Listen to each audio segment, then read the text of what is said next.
Nice if you could do this presentation using the SSTV format, though. Ah, yeah, that's true. All right, let's get started.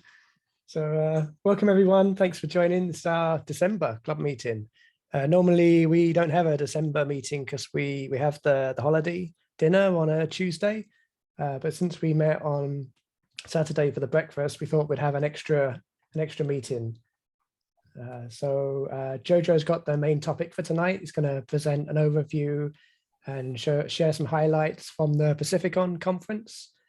And before we move on to the main topic, we'll start with our normal club business. So Jojo, do you want to cover our treasury updates and club membership? Oh, yes. Thank you, Kevin. Let me share. Oops, hold on, let me turn it on. There you go.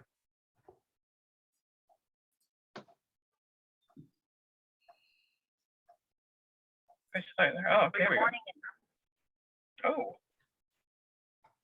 Okay, I hope you can see my screen. Yep, that's good.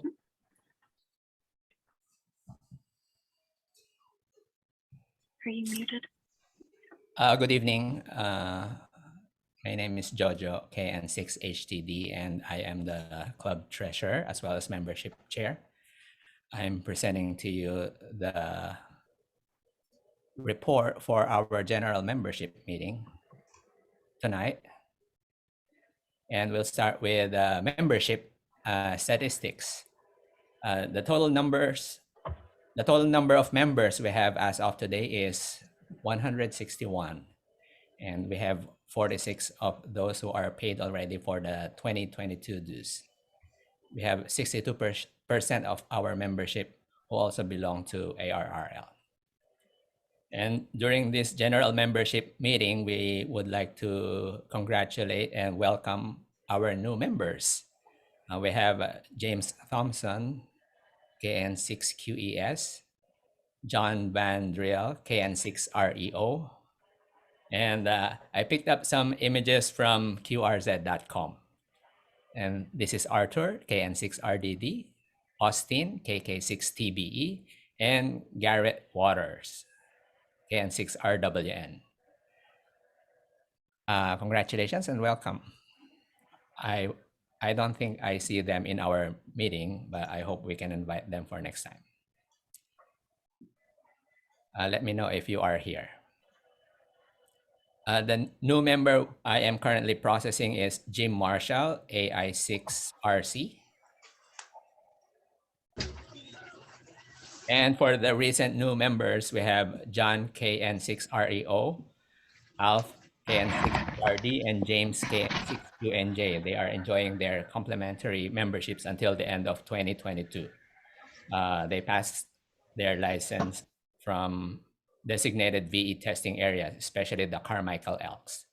So thank you for your membership renewals and signups. This is a brief announcement that you can continue your membership for 2022 with dues paid until end of February 2022. Just visit n6na.org and fill out the Google form. The PayPal buttons should be working, and it's available for renewals and new membership applications. Don't forget to fill out the Google form as well, so we will be guided as to what you are paying for. I have some tips for new members. Please claim and update your QRZ.com page and tell the ham community something about yourself. The photos above are from QRZ.com. You can put an email address so your ham contacts can reach out to you, especially when you make QSO over the air and we need to double check on your call sign and your name. QRZ.com is available for download to your iPhone or Android device. It is a very practical app for almost all hams. And that's it for the membership portion. We will go to the income. The current balance of our Safe Credit Union account, checking account, is 8,952.74. We have recent transactions that include the $100 payment of Elk Grove Flooring ARC for their use of our N6NA repeater. I just learned that they would like to donate $100 every year. There's a $1 donation from the family of late Paul McIntyre. His wife joined us in our club breakfast. Her name is Barbara, and we met the family members as well. If David Mink is here, KM6GYM, we sincerely thank you for your monthly repeater donation. He actually increased his donation to $10.10. And I think he donated over 100 already. And I'm thinking of giving him a surprise gift or token of appreciation. There's a 20 repeater donation from Alf, KN6PRD. So thank you for those who are continually supporting the club, especially the repeater fund. Thank you for your continued support.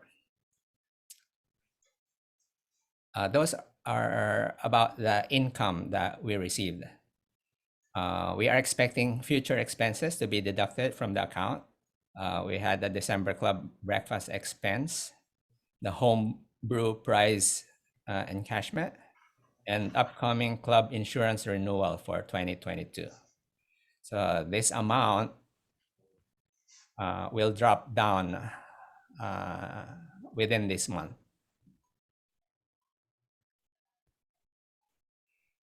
Okay, that's it for the financial report. And I'd just like to share some very recent club news. This is the Sacramento. Number one, we have a new website, N6NA, currently running with the new design. I hope you visit the website and let us know if the links are working or how do you find them, or maybe learn something new and something to discuss about. We had the Clarksburg run that happened November 19. And in the photo is Jay Ballinger, N6SAC. He is the Sacramento ARRS emergency coordinator. So if you are interested in joining Sacramento ARRS, please contact him or let the club know. We have Sacramento ARRS members who are active in the organization. It's free to join Sac ARRS. I have a beautiful picture to share with you here.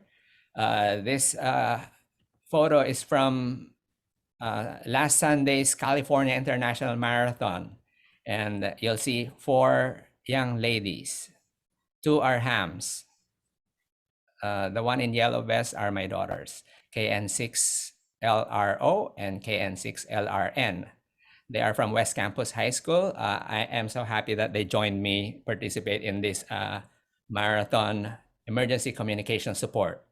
And Chris Taylor, KN6CCC of McClatchy High School, also brought about 5 young high school students. These 2 are actually freshmen, and they're holding 1 FT60 HT each. And they were monitoring the event.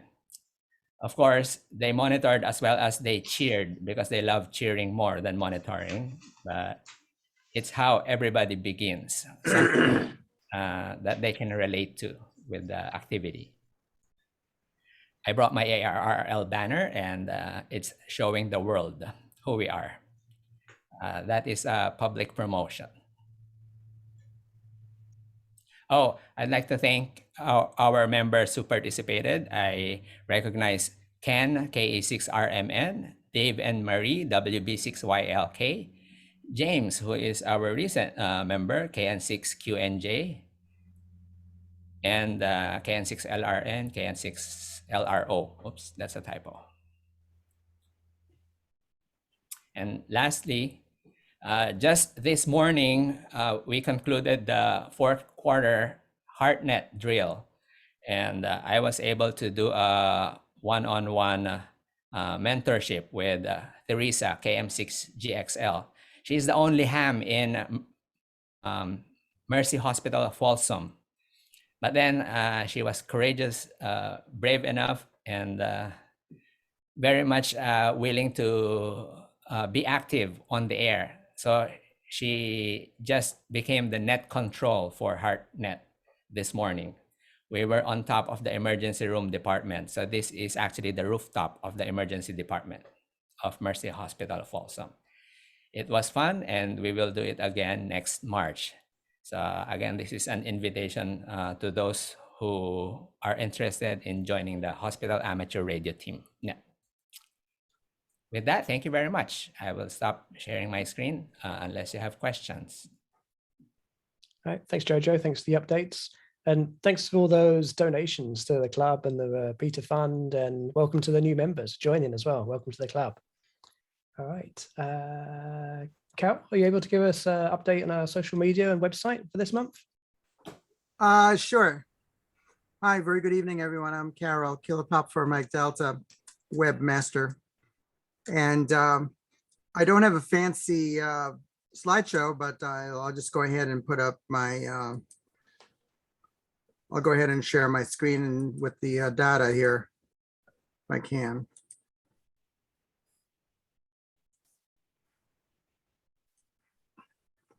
Okay, there. This is the website activity report for the past month, which was November.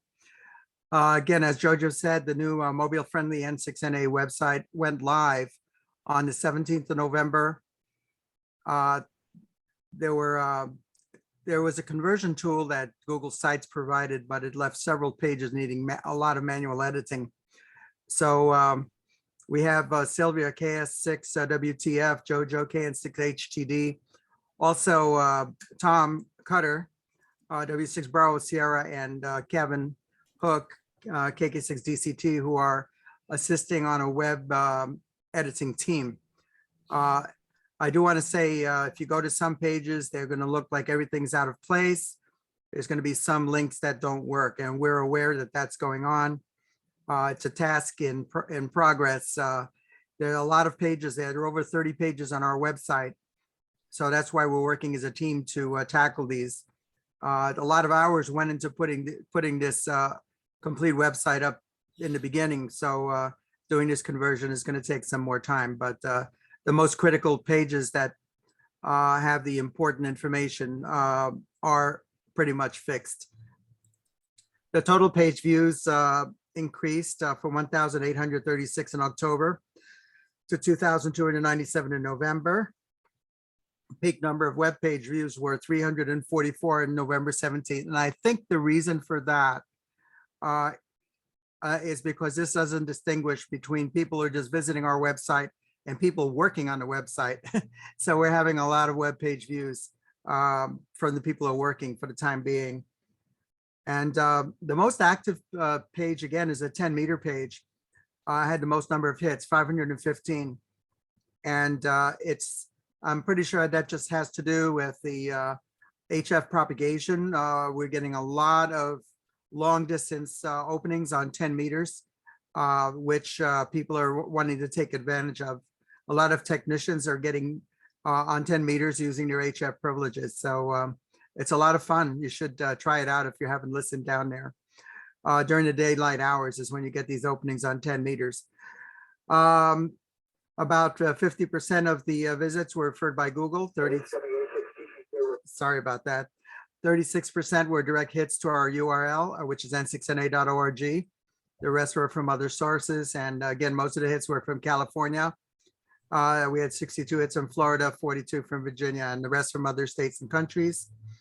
Our YouTube channel has 342 subscribers, and we had 648 total views during November. And the most popular videos were, again, the Rig Expert Zoom Analyzer, for some reason, gets a lot of hits. And then our November meeting was in second place, and then Bud Drummond's Buddy Pole demonstration was fourth place. The Pixie 2 transceiver also seems to be quite attractive to people looking around on YouTube.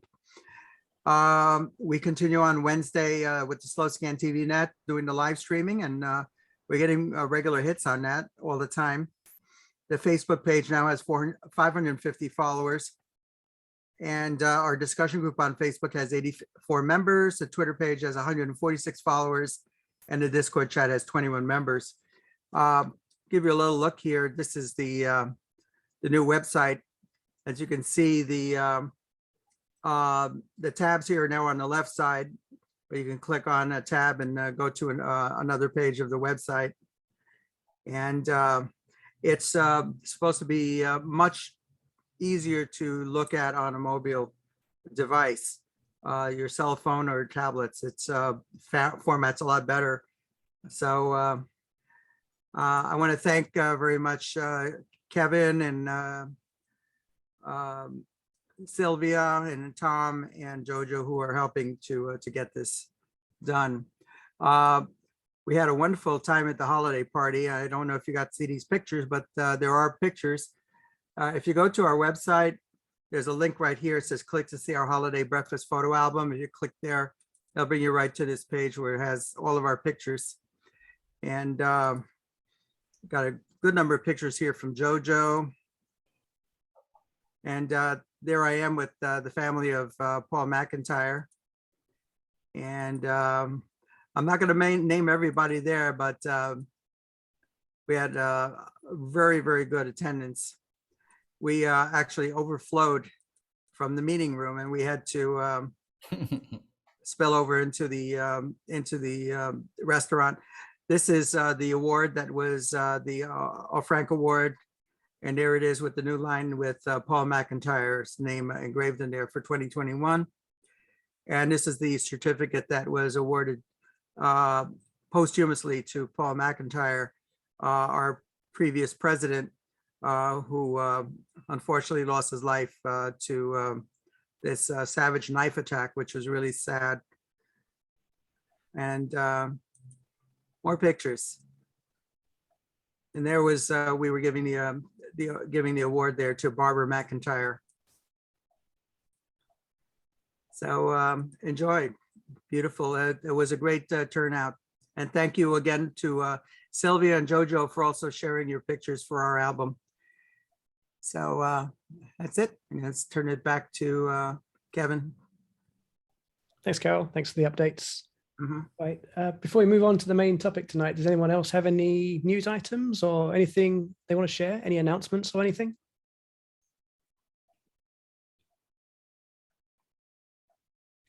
All right, Jojo, should we hand over to you for the main topic? Oh, okay. I will share my PowerPoint presentation now.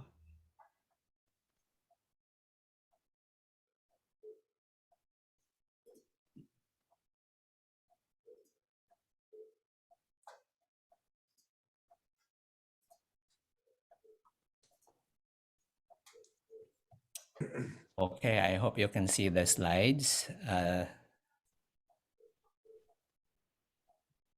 Good evening, fellow club members and officers. Thank you for being here as we continue to support the amateur radio community using our prolonged Zoom meetings. Who could have imagined that we will be running businesses via virtual tools only or using the internet and still manage to get things done?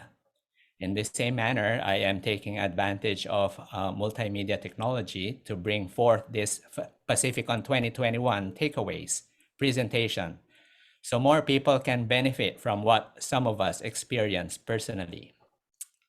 So Pacificon 2021 was held last October 15, Friday, lasting until October 17, Sunday. I attended all 3 days.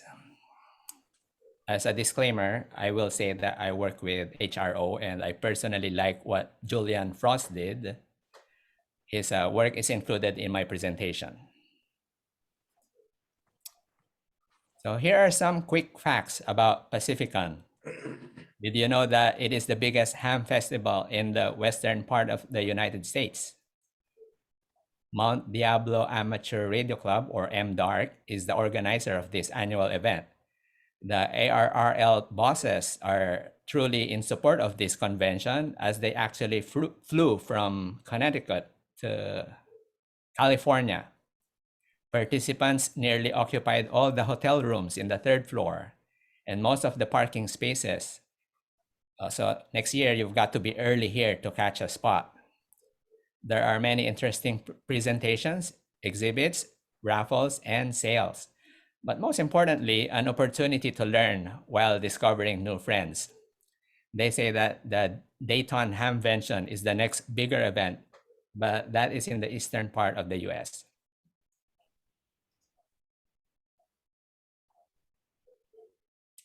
Okay, I will reshare because this is a 6-minute video presentation of Pacificon done by Julian Frost.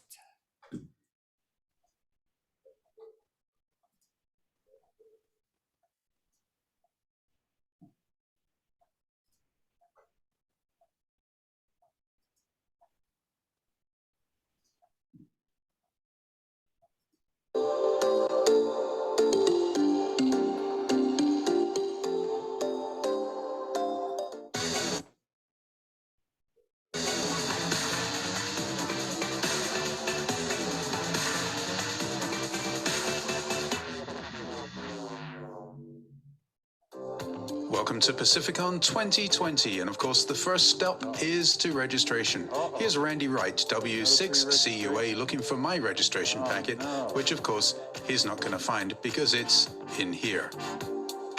These ladies make up the other half of the registration team for vendors and speakers. Our first volunteer is Debbie Diebel, KN6DOM. Then there's Kathy Walton, K2CJW. And finally, there's Diana Sage, KA6TZU. These ladies are here all weekend without any time off for good behavior.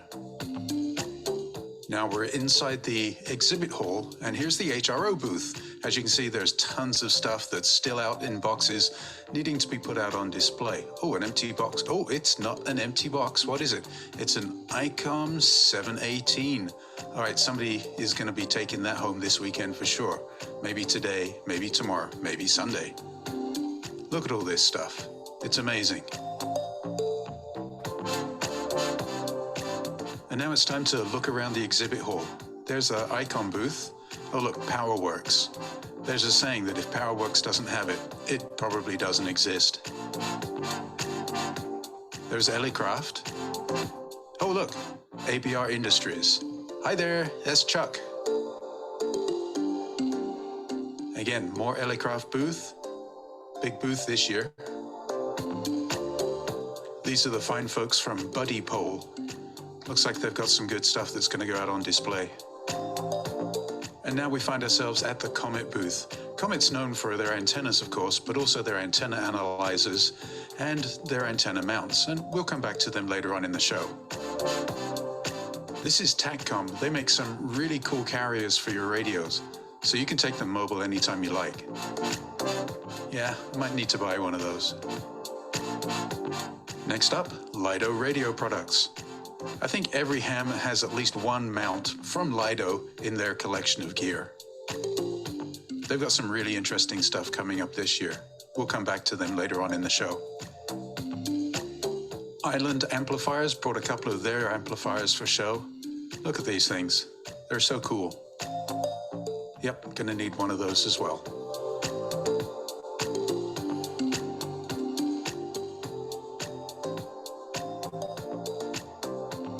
Next up is RT Systems. Hey, look, here's Karen. Hi, Karen.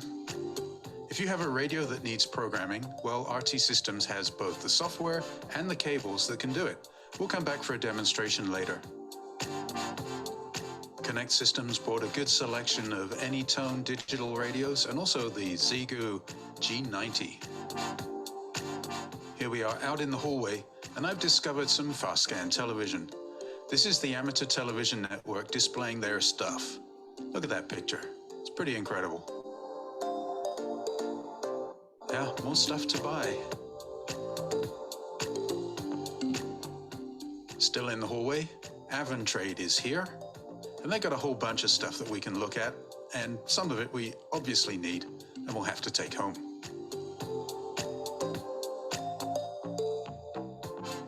Bio Power bought something for everybody, and we'll have a discussion with them a little later on. Ever wanted to jump out of a perfectly good airplane while doing ham radio? Well, maybe you should join Mission 40, the Parachute Mobile Club. These guys will talk with you on 2 meters and even 20 meters while plummeting towards the earth, and they'll make it look good. Look at the equipment that they carry. Cameras. Wow. So that's a- GoPros, oh, you want it on? batteries, Oh, it's audio okay. mixers, of course the radio itself. Can you imagine jumping with all that gear, being able to operate it, talk with somebody, and remember to pull your ripcord at the same time? I think the last one's probably the most important. Parachute Mobile, in the air, on the air. I'm glad they can do it so that I don't have to. But if you want to talk with them, well, come to Pacificon. Their tagline is "Hams and history go hand in hand." These are the members of the USS Hornet Amateur Radio Club. These guys are keeping ham radio alive aboard the USS Hornet. Outside is the special event station W1AW/6. Operating the 20-meter CW station is George Wagner K5KG. And on 40-meter voice is Richard Ahl W8AAL.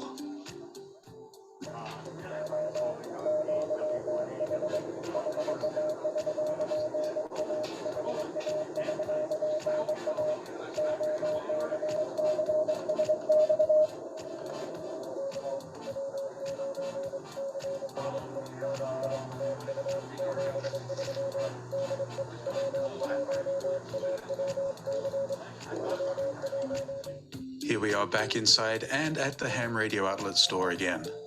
Here's Tim Kyle, KC6QLV from the Sacramento store, and manager Bill Eaton, K7WCE, also from the Sacramento store. No convention would be complete without our good friend Gordon West, WB6NOA, and here he is signing a certificate for a brand new general class operator. This is Riley Lorang, KN6JWW, and he's just 10 years old. Puts the rest of us to shame. General. Wow. When did you get general? I'm really proud of you. That is great. We'll have radio world weekends when you're operating on the air. All right, let's see.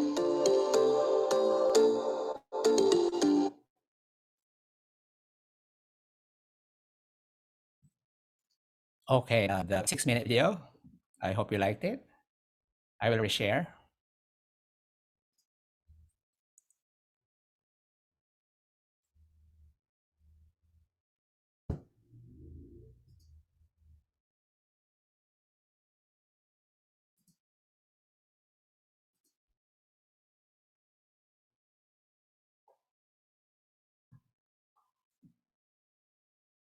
And you can see the floor layout on the right side. We're practically occupying the whole first floor.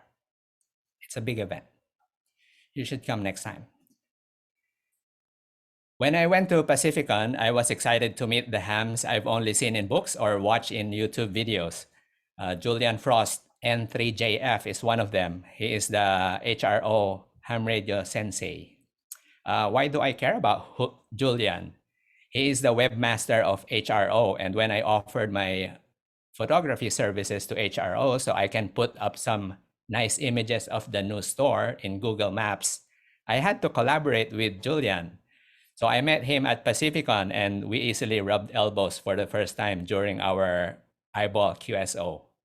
When you search for ham radio outlet in Google Maps, the photos are taken by yours truly, including the 360 walkthrough tour. So I also met Janet's husband, Chip Margelli, who was featured in the duel against cell phone texting.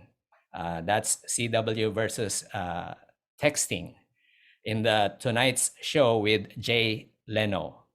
And of course, the president and owner of HRO, Bob Ferrero Jr., is in the house.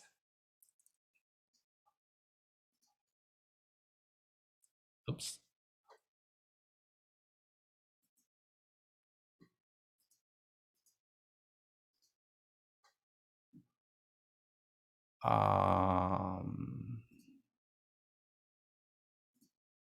Sorry. Here. So one of the items in my ham journey to-do list was to hopefully meet Gordo West, WB6NOA, in person. I actually planned on going to Southern California to pay a visit to his QTH. Well, guess what? I met him at Pacificon. I used Gordon West study guides and the ARRL materials for my ham study. I succeeded, and he gave me personally signed certificates of accomplishment. He is such an awesome mentor and ubiquitous personality in the amateur radio community. His radio life is inspiring. Have you been watching Dave Kassler's KEOOG's YouTube videos? Well, they are educational and tailored to help you understand many of the things about ham radio. Even ARRL commissioned him to be one of the public media educators to benefit the community. So congratulations to Dave Kassler.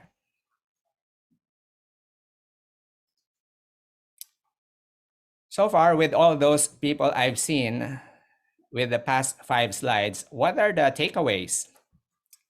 Well, the ham community may be a big community, but it is not that huge circle of individuals. We always look forward to that gold standard of human interaction. Most of us have only seen our friends via pictures in QRZ.com or heard them over the air. There is nothing that comes close to face-to-face meeting, and if not for COVID, handshakes and hugs come as standard. Recall how pen pal works. The relationship we develop becomes demystified during an eyeball QSO with another ham. Face-to-face interactions can be lifelong memories that we can cherish many years after. So let's continue to work all hams and ultimately meet the best of our on-the-air friends at the next Pacificon.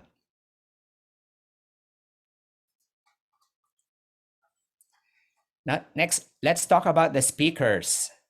Being a speaker entails a lot of courage, expertise, and dedication. I met Michelle, AA6MP, for the first time, who is a professor of physics.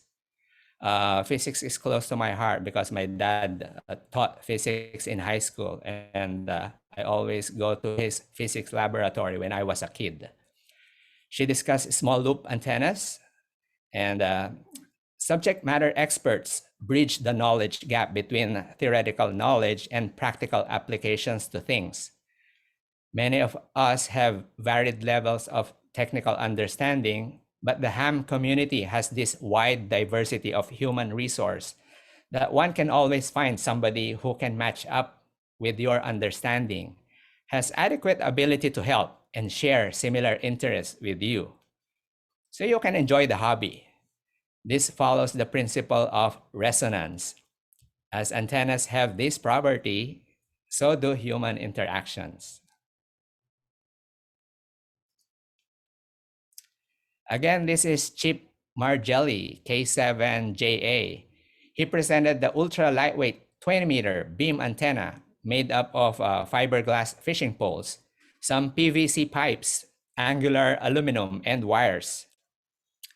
You can buy them from Amazon or even from the local hardware shops.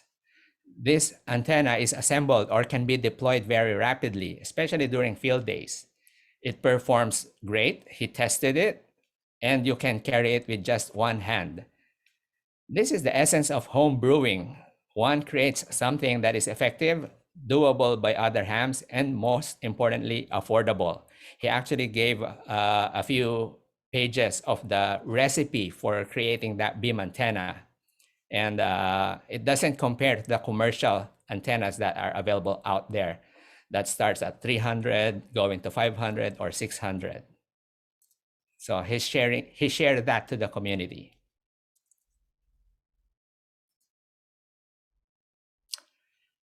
In this slide, you will see Gordon West in the stage.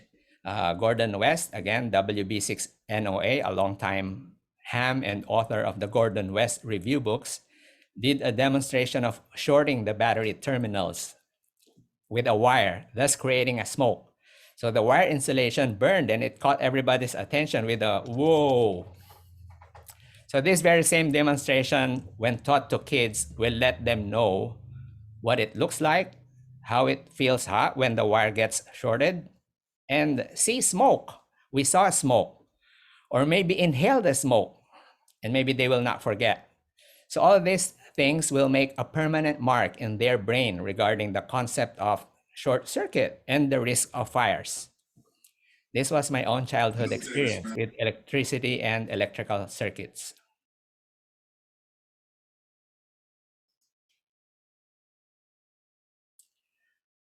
This slide shows Kristen McIntyre. Her call sign is K6WX.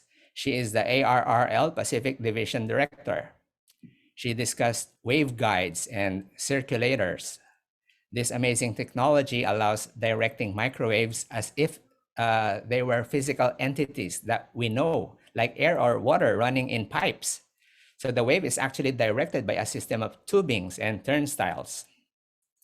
This only made sense to me when I was part of the VHF repeater building with Air Force Mars. And we saw copper tubes that was laid out in the ceiling to the walls, and we can't figure out.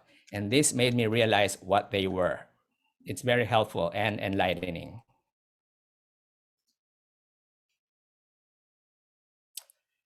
For this slide, let us meet Greg, W2MG.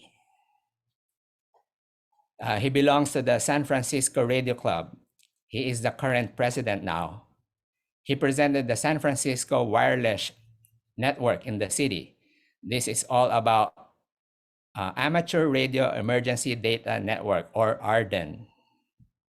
It helps by patching up an area that is without internet by way of homebrewed, but now there are commercially available routers. It can pass information via the internet with very high data throughput and speed. So Greg's daughter came with him during this event. Greg is a paramedic by profession, and as we did some small chat, he mentioned to me that he has developed a program that will allow real-time transcribing of medical information, incorporating it to the electronic medical record, and it's all hands-free. So everything is done real-time, and it's very convenient. We could have a meeting in the future. For this brief next slide, you can see Mooner, K6AQ. He presented free DV. And this is about HF communication that rides along the internet highway. So I have not finished my free DV setup yet with my Android device, but I witnessed, or I heard how the audio quality was, and it's basically less of the noise or zero noise, and the sound is acceptable. It's like DMR.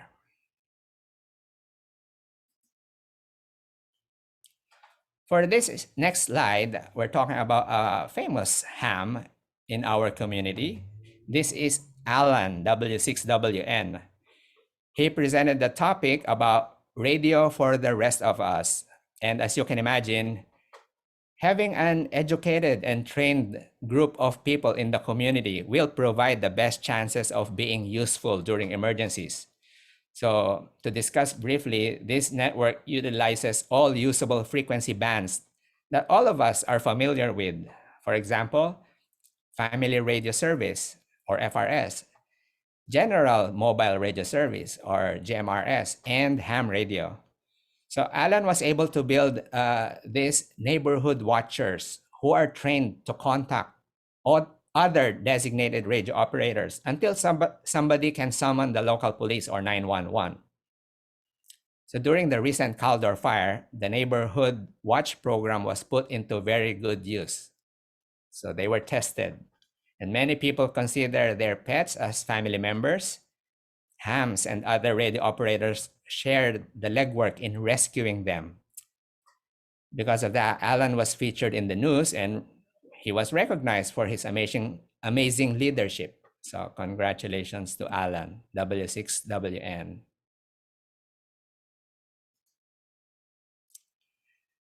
Okay, let's take a lunch break.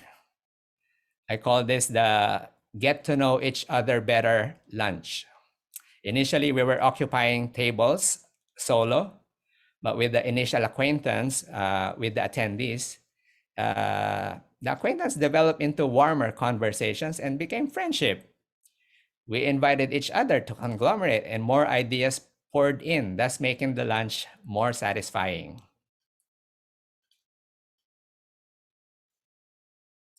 When people come closer to each other, they share more intimately. This is when we learn more about the connection between amateur radio and the things we do in our professional lives.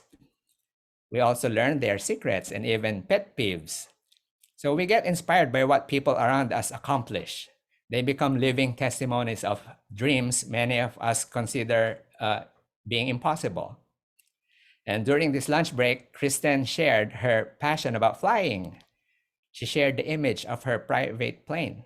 And to my surprise, the person sitting beside me was also a pilot. They created a nice exchange of past experiences that amused the rest of us.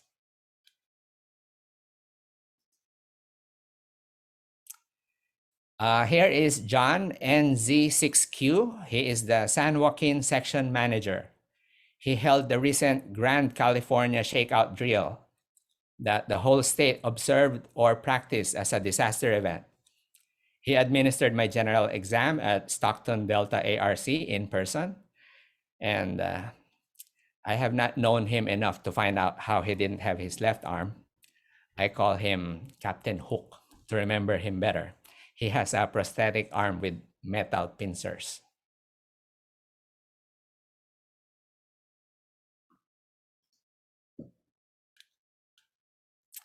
So what is the common denominator of knowing all these well-known amateur radio operators, presenters, and speakers? They are all very passionate about what they do. They all inspire us.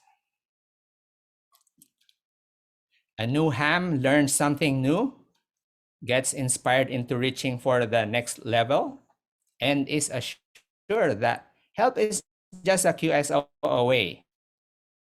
The ham's spirit of volunteerism is inspiring in itself. They do not sleep to troubleshoot ham issues, so they have answers for us to finish our own ham project.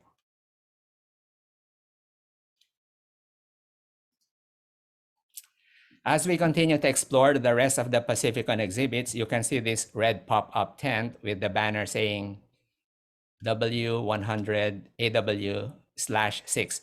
This is a special event station. The original call sign is W1AW, but the commemoration of the centennial success of ARRL, the call became W100W. The /6 or /6 means that they are operating in our Pacific region. In this middle photo, my friend Ken, N6KN, brought his QRP CW transceiver. He clamped a vertical HF antenna and started datting away. So you can see Bob, KF6ABC, he noticed him and they made a good conversation during this time. Ken was able to make some contacts with his portable operation. And I already discussed San Francisco wireless mesh earlier. And Parachute Mobile was conducted during this Pacificon event. You saw this during Julian Frost's presentation.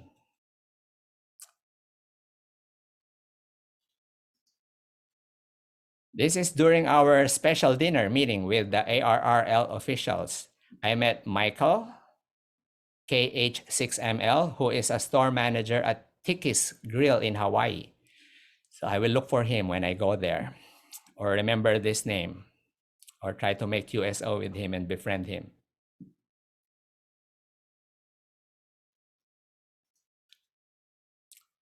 Here are the other ARRL officials I met. Rick, K5UR, he is our current ARRL president. Rod, W6ROD, he is the International Affairs Vice President. and Bob NQ1R. This one. He's the talented and bubbly product development and public affairs officer. By the way he speaks, it felt like he is a lot younger than his age. But he's been a ham for such a long time already. Now in this slide, I was able to connect common friend veterans together. There's Jim and the Navy sailor, and there's Ken, the Army soldier. This is Jim, and beside him is Ken. I took a photo of another ham with the call sign KM6JOY. He is a Filipino-American war veteran, and we became acquaintance to each other.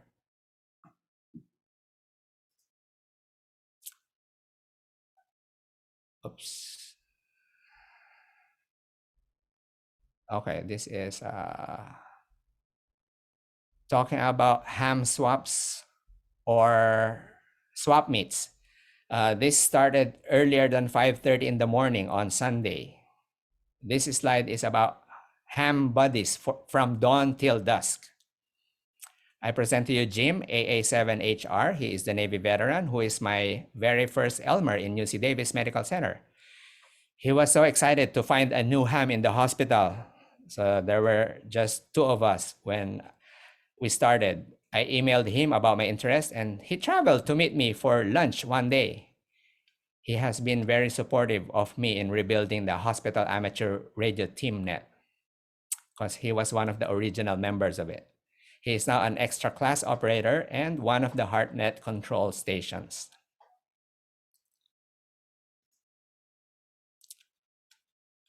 So here is Alan, W6WN again, who taught us two distinct stations that many people listen or tune into. They are WIIFM and WIIFU. So what do these acronym stations mean? As hams, we ought to educate and exemplify the value of emergency preparedness while being FCC licensed radio operators. We have to pass on the baton in order to preserve and grow the ham community.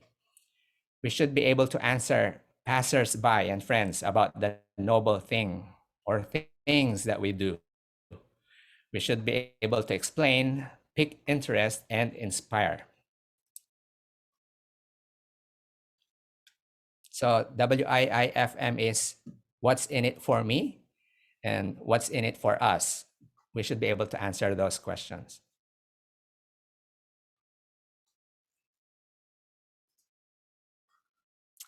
Okay, you can see a nice communications van. I call all of our tools and skills as investments.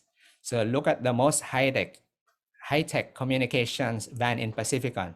This is from the Alameda Police. This almost looked like a radio exhibit van with more than 15 mobile rigs installed. So I went inside and I was amazed. The van has drone camera monitoring ability.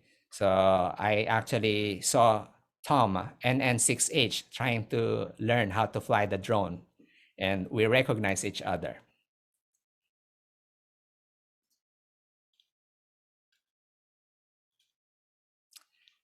Well, this is the last slide, and maybe you will say, finally, he is done. Here's the food for thought. Think about today and the future that lies ahead. Future is just the next second or minute with the sweep of time. Future begins just after now, and what we do today should shape a bright future for the next generation. I would reiterate what Kristen said. Ham radio is not just about the gears and the technology. It's about the great relationships that we build with goals to make our world a better place. 73, this is Jojo KN6HTD. And thank you. Thank you, Jojo. Thanks, Jojo. That's a good presentation. That was very inspirational and gives us all some things to think about for the coming year. See you next year. Any questions for Jojo, or did anyone else who attended the conference? Anyone else got any comments? Oh, just again, just to say, this was very, very informative and kind of inspirational. So thank you, Jojo. I know it does took a lot of time and effort, and it's appreciated. Thank you. Yeah. Nice presentation. Thank you. Wish I could have been there. Jojo, how many people attended? Do you know how many people came and where they came from? I don't have the actual numbers, but we would almost fill the whole conference room, and I could imagine that's over 80 at one meeting place, and the rest of us are scattered trying to look at stuff that the stores are selling. So it could be over 250. I can say that they usually have over 1,000 people attending Pacificon, and this year the total attendance was somewhere about 60% of the normal attendance because of the COVID restrictions. Everyone who went there had to show proof of vaccination, and all of the during the indoor activities, everyone needed to wear masks. So it's definitely, I have to say, after completely canceling it last year, the way they've made such a great comeback was very impressive. And it's looking very promising for Pacificon to continue in future years, even growing even further. There was a lot of enthusiasm among the people who were there. And there were people from all over the Western United States. It draws people from far and wide. Typically, we've had also visitors from Japan and other countries. This is it's a big deal, and it's practically in our Okay, see you backyard. around. It's practically in our backyard, being in San Ramon. So if you have never been to Pacificon, please put it on your calendar. That's something that you should look forward to. It's always the third weekend in October, and it's worth it. If you can't stay in the hotel, I know, because the hotel rates are it could be a little expensive. At least make it a day trip. If you go there on Saturday, that's when you're going to have the most activities. Some people do that. They'll go early in the morning and they'll stay until the close of activities on Saturday, and it's definitely worthwhile. So thank you very much, Jojo. You did an excellent job for the first time you've been to Pacificon to share those kind of impressions you've had. You did a wonderful job. Thank you very much. Thank you. It's my first time really, and I enjoyed it. I will come back next year, and I'll be part of the organizing committee because I'm part of MDARC as well. You're very good on-the-spot reporter for the rest of us. Getting the hang of it. Thank you.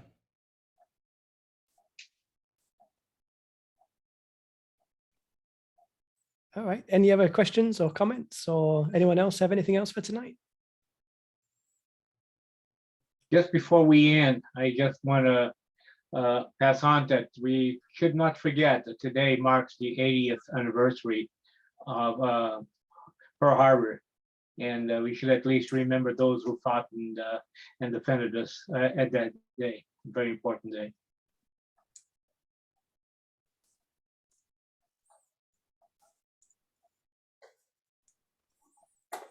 I'd like to mention too that I have been with Mike K7GFM quite a few times during the Pacificon, and I think that galvanized him into the action of joining the River City ARRCS board. So I thank Mike for continuing the enthusiasm and supporting our board, and that is very much appreciated. So thank you, Mike. Thanks, Jojo. You were my inspiration for stepping forward to run for the board. So thanks.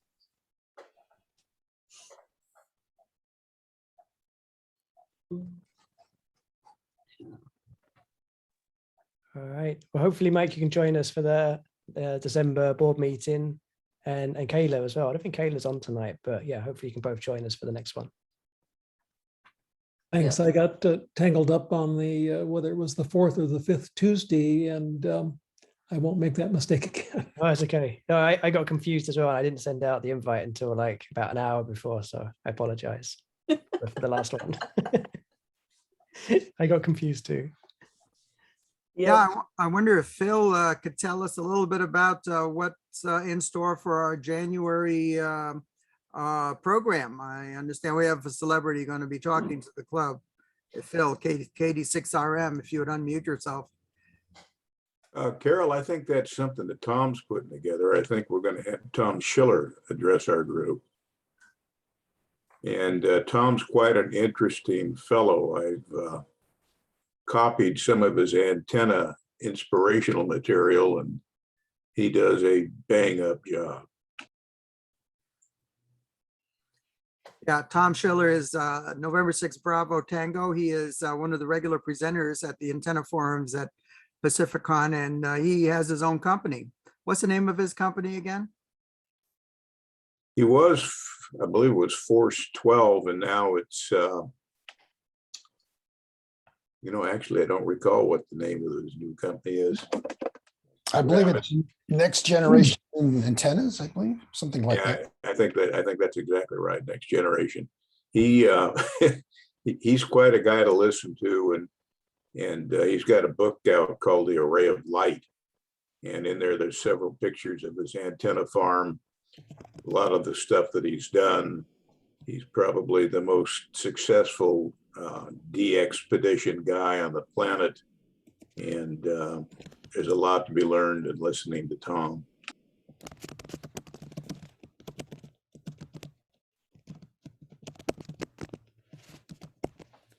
All right. Yeah, we'll look forward to that one. If anyone's got any topics they'd either like to present in the upcoming meetings for next year, or if you know someone who'd like to present, or if you've got a contact with someone who we can invite to come and present to the club, let us know, or email contact@n6na.org, and we can get some presenters lined up for next year. But we're always looking for people to come and share and present to the club for our regular club meetings. So let us know if you've got any ideas, or if you're willing to present, reach out and let us know. I've got a question for the audience. I'm curious if any of our members would be interested in a build at one of our meetings where we build a little 3-element 2-meter beam. Like that. And build it live in a club meeting? Absolutely. Don't forget our J-pole build we did a couple of years back. That was pretty popular. I'd be interested in that. Yeah, that'd be fun. I'd like to do that. I would. So would I. Yeah. What frequencies will we be doing? Strictly 2-meter. It's a common design. I actually made one for one of our antenna presentations, but I was thinking it'd be kind of handy. You can get some gain, mount it as, a vertical polarization. Works good to hit the remote repeaters, and it would be very inexpensive to build. I would think it's going to be in that $5 range, which is basically what we did with the J-pole. Well, wire suspended in PVC pipe or that sort of thing? Trade secret at this point. Oh, gotta come to the meeting, eh?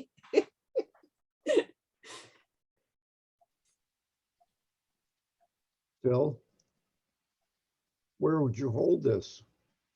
Well, once we get back to having meetings at our normal meeting, I think we could knock that thing out in about an hour. Yeah. I'm going to and tune it, build it and tune it, and have them done in about an hour. Well, it sounds like a fun challenge. Do we need soldering irons? No soldering, and I'll take this as that there is an interest in it, and I'll piddle around and come up with a suitable design that everyone can produce. Thank you. Yeah. All right, sounds good. Yeah, I'd like to just show Tom one thing, because Tom one time shared his flamingo antenna, the one that lights up. And this is the Next Generation Antennas, the website of Tom Schiller. And there he goes. He has the pink flamingo, which is it's a stealth antenna for people that are living in HOA communities that don't allow outside antennas. That's actually an antenna. Yeah, he has another one that's they're kind of made like lawn ornaments. This one looks like a flower. And now it's interesting what he's done. You should look at this website, nextgenerationantennas.com. So thank you very much for sharing that. I'm looking forward to this talk at our next meeting in January. Yeah. I like My when people- flamingo is not as stealth, it lights up. Oh, Christmas stealth, right? I thought about doing a palm tree too. That would have been pretty cool. Nothing like hiding in plain sight, you know. Well, Nope. it's artwork. Nobody would object to a flamingo that also is an antenna. Hey. Yeah. Right. Happy Christmas, Carol. Merry Christmas, everyone. Yes, definitely Merry Christmas. My grandchildren loved it when I got. Wait a minute. Is that a Morse code signal going in there? No, it's just sending dots. I'm gonna have to program a message.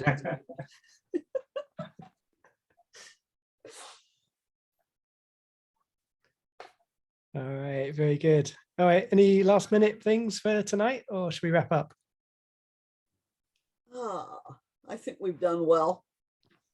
Done good. All right. I just want to, so Kevin, it's Wilson, November 6th, Echo Mike Foxtrot. I wanted to just say, express appreciation to you and the board and for the breakfast treat that we got on Saturday morning at the holiday breakfast. That was a really fantastic gift from the group, and had a great time at breakfast, sitting down and talking to Tom, and had two of my kids with me, and so it was just a great experience, and enjoyed the festivity and all the conversation. So thank you.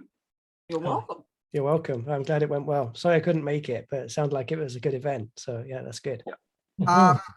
Arthur, did this question get answered? When can we have in-person meetings again? I think the question is when they're going to open up the building for meetings, and we honestly don't know. I guess it has to do with the progress of the pandemic. Now they're concerned about another surge with this Omicron variant. It's hard to tell what's happening. I mean, some people are already having in-person meetings again, and there's a certain amount of risk involved before having another surge coming up. And then we certainly don't want to put our members at risk. Thank you, Carol. And looking around, we got some people who are, well, let's say not exactly young anymore. Yeah. Anyway, thank you for that, Carol. Yeah. I just noticed we have celebrities in this club. There's Arthur C. Clarke, science fiction writer. Used to read him all the time. Me. And just so you know, my middle name is Charles, just like the author. Oh, I just don't way to spell go. I don't spell my last name with an E. okay. And also, I heard that there was a new member of the club, James Thompson. Is It that ain't your correct? brother.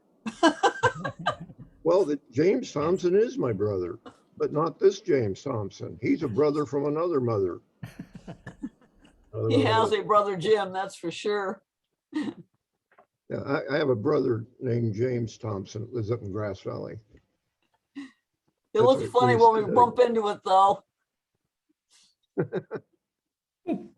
And we just proved that we're very old, because during the breakfast, Bob, Phil, and I really found out that we've been playing around with computers before they invented electricity. So we're way back Got in at the beginning, right? there. Hey, Neil, Yeah. would you be interested in any of those old computer cards I've got? Let's talk about it. They're yours if you want them. Yeah, you have my email. Let's chat. Okay, I'll tell you what, I'll stick them on the swap is that board? part of our website working at, Carol? Our swap meet?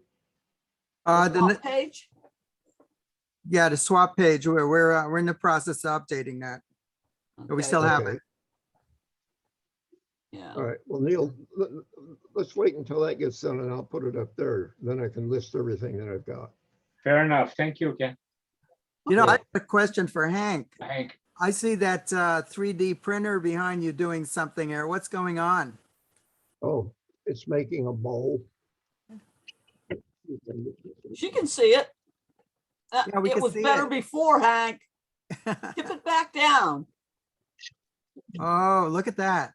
Whoa. Nice. Very nice. Wow. Yeah, he's been You know, okay. He's going to try and point it now at on top of our organ. We've got a whole pile of things that he's made. game on my desk in the shack. Bring that front panel for the FT357. I'll show that to him. Oh, whoa. I know what you mean. Yeah, it's on my desk.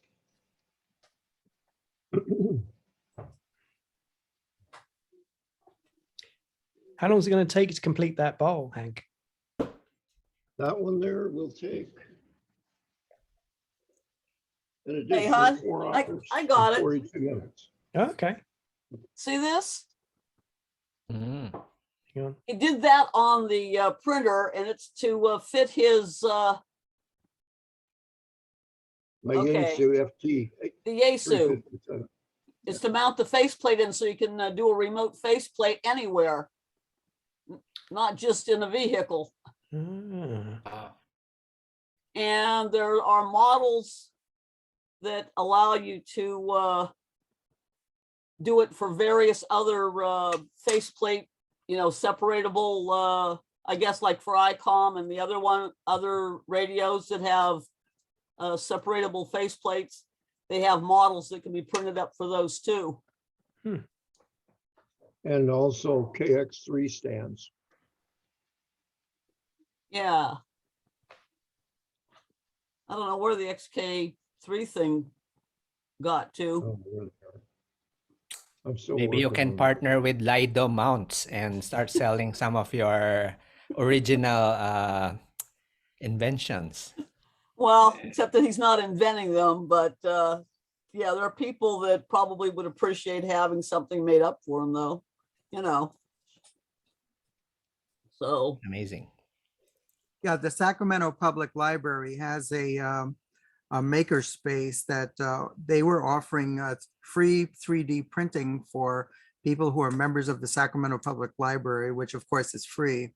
Unfortunately, they closed their workshop with the onset of the lockdown, and it has not been opened again yet. But once that reopens, that would be an option for people who just, if they were able to get a file, download a file from the internet for any 3D object, you could bring it to that maker space and they will print it for you for free. yeah, Ken Martin did a lot of stuff there.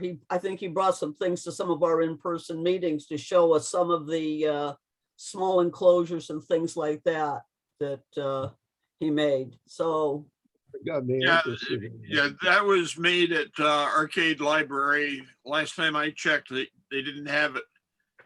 The design center reopened, so I don't know what current status is. How expensive is the raw material for that 3D printer? Well, we've been paying right around $27 for a 2 kilo roll. So You can make some things, the actual cost of the material is like, you know, a couple of bucks. That's And not that very there's quite a bit of material in it. my light bulb bank.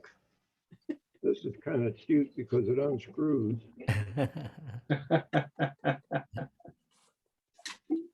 This 400 watt light bulb.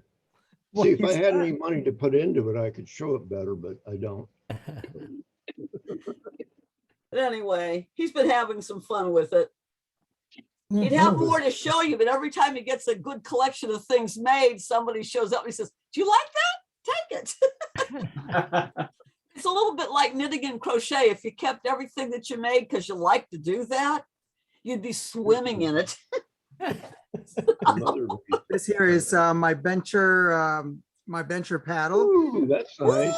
Oh, pretty. Yeah, it's nice and chrome. The problem is that after a few days, the dust settles on it and it never looks good after that. So I found this cover. It's a 3D printed cover. I found the plans on the internet. A friend of mine with a 3D printer printed it, and now it just fits right over there and it keeps it nice and clean. And you can use it that way if you wanted. Yes, yes. So, like that. and then you can Very go, easy. ta-da! I like that. Oh, I like the 3D printed keyboard that's in the background there. It looks like a real one. I wish it is. Here's a another bowl that I did. It's kind of nice, and it doubles as a hat. Actually, we end up with It a whole looks set like of it's them. designed for ruffled potato chips. It is. We discovered that if you make it small and short, it's great for dip, and then you do the chips and they look like it was planned.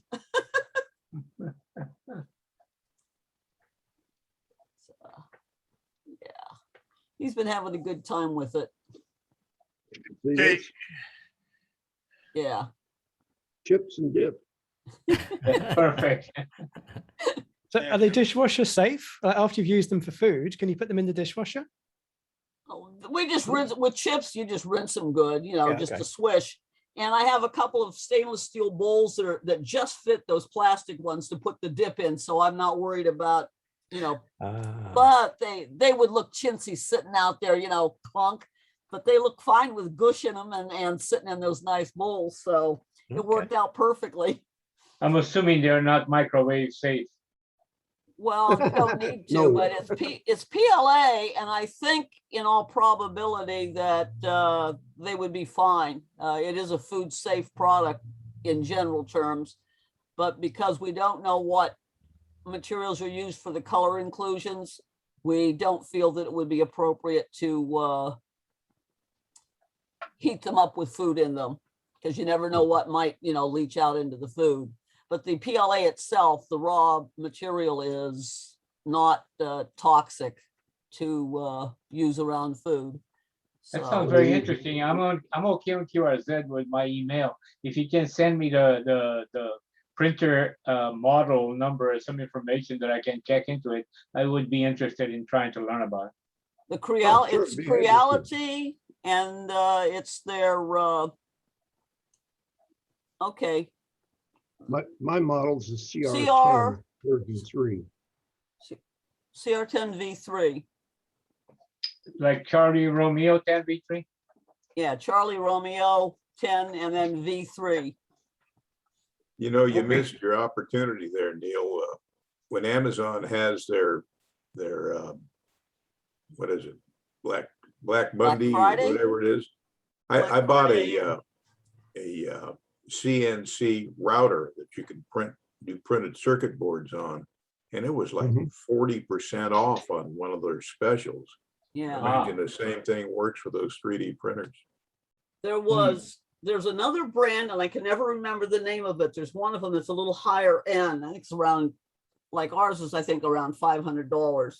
And it's like $1,400, but it has a like a mill head and a laser head that you can put on it besides the print head, because they're all, you know, servo driven. but you can do all three operations. You can mill with it, do laser cutting and printing with it, and with interchangeable heads on the same CNC matrix. So, and if I can remember, it's like What's interesting about this stuff though is that if you print enough of it, you can make it extremely strong, like this honeycomb sample. Yeah, it fills in with honeycomb for things that you want to have some substance to them. Or you can make them, that one bowl is with the flutes around it is still thin enough that it's actually flexible. Yeah, you can also get resin printers where you they pull it out of a liquid resin, and you can get a whole lot higher resolution with that type printer than you But can. you're talking a little bit of money. Actually, they are dropping down in price, and you can get some that are not too expensive. There's a one on the market that I was looking at the other day that does 3D printing and plastic like this, and then you snap that print head off and you snap another one on, and it's a laser that you can use for engraving with. And you snap that off, put another one on, it's a router head. Yeah, So- I was telling him about. Can you think of the name of that product? I remember we kept getting the ads for it, and then it went away.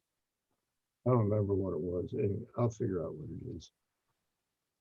But Snap Logic anyway, or something like that. But it's a really cool machine.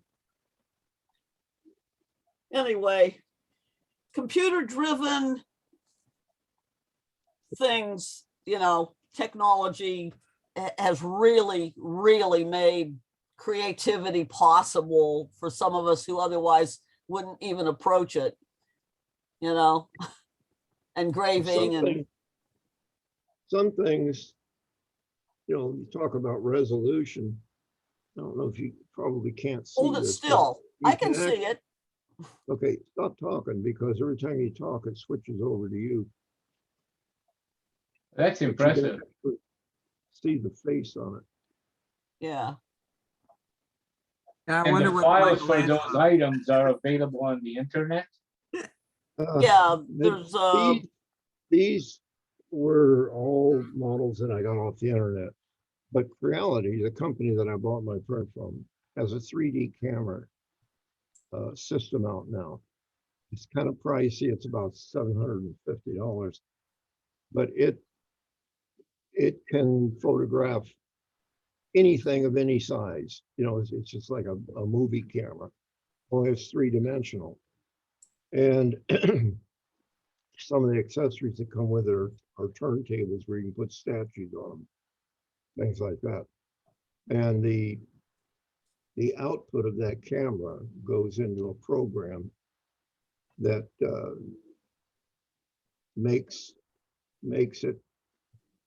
a file that can be run into a slicer, which in turn makes a file called a G-code file, which is what the printer runs off of. And the resolution on that is very good, but it's very expensive. If I were in manufacturing or something like that, and I wanted to make models of possible products or something, that'd be the best way to do it. It's inexpensive. The filament, the plastic up there is really inexpensive. A 2 kilogram roll of that stuff is only about $20 to $25, depending on the color and whether it's shiny or dull. But surprisingly enough, 3D printing has been around for quite a while. I wasn't aware of it until I just started seeing these rolls of filament pop up at Fry's. I didn't know what they were. And then I guess it was Ken that brought some stuff in and showed it at one of the meetings, and I got interested in it and started checking it out. They're If I now may building suggest, houses using 3D printers, injecting concrete and building entire houses that way. Oh, yeah. 3D printed out, that'd be good. If I may suggest, this may seem to be a interesting topic for a meeting, for a demonstration or some kind during the next year. I would personally be very interested. Oh, It's a possibility. well, I guess, mean, I guess it's ham related if you can make ham radio faceplate mounting devices and enclosures, you know, because you can customize, you can resize boxes and stuff so that it would come close to fitting, oh, your you know, tuna tin device or whatever. Yeah. So that you have, you know, enclosures to my- put homebrew in. My son made this, I made a box, and my son found an Arduino powered camera that fits the box. And I'm gonna mount this on the printer because it has a Wi-Fi module in it so that I can sit someplace else and watch the printer. And here's the box. That's where the lens of the camera pokes out. Rotated, hon. And it's Yeah. it's on the it's on my desk also, but I'm still working on the module. But this thing prints so good. Yeah, it's in 2 pieces and they snap together. Just With the detail on it. I mean, look at the top of that. kind of cool, huh? Yeah, and remember what Jojo just told us about ham radio is not only about communication, it's about what we learn from each other. So it would fit. You're right. It's the interaction. Yes, for sure. Okay, well, I don't want to take up the whole program, but thanks everybody for letting me get this much out anyway. There's a lot of things that can be done with it. You can make probably some, I was thinking about maybe making a bigger one of these, making a 2-meter antenna out of it. Yeah. Make it glow as it's modulating. I think Phil is showing something. I want to show you, this is an audio vector network analyzer with a 3D printed case. So instead of doing RF stuff, you know, this is for measuring impedance of phase shift networks, audio filters, speakers, headphones, microphones, transducers. Goes up to, I think, 30 kilohertz. Yeah. It gives you phase, angle, and through phase measurements too. Where'd you get that, Phil? You're muted. Unmute. Muted. Unmuted. It was designed by a fellow up in the Pacific Northwest. It was featured in QEX magazine. And the instant I saw it, I jumped on it because anytime you get involved in those kinds of things, it's very difficult to measure those things and generate spectral analysis, complex impedances, and it's the only one I've ever seen. So kind of cool. So many things to learn and do and so few years ahead to live. So you gotta jump in. Yeah. Get busy. So Hank, let us know when it'd be a good month if you want to do a presentation for us. We'll get you on the calendar. Okay, Okay. I'll talk to him and see if he can work something up. Yeah, okay. That sounds good. Remind everyone, like Tom and Sylvia said, when they checked out, that the nets are tomorrow, 8 o'clock on 2 meters. Kevin is net control. And Tom is going to be net control with a 10-meter net, and slow scan net is going to be at 9 o'clock. Wilson does a really great job as net control, and I help him with the video streaming on YouTube. So we'll see you all on the nets tomorrow. Okay. Well, in that case, I guess. Have we reached adios? Our Vita. Hi guys, good night. We have, yep. All right, thanks everyone. Thank you, everyone. Good night, all. Thanks, guys. all. Bye. Thank you. Happy holidays. Happy holidays. Yes, happy holidays for everyone.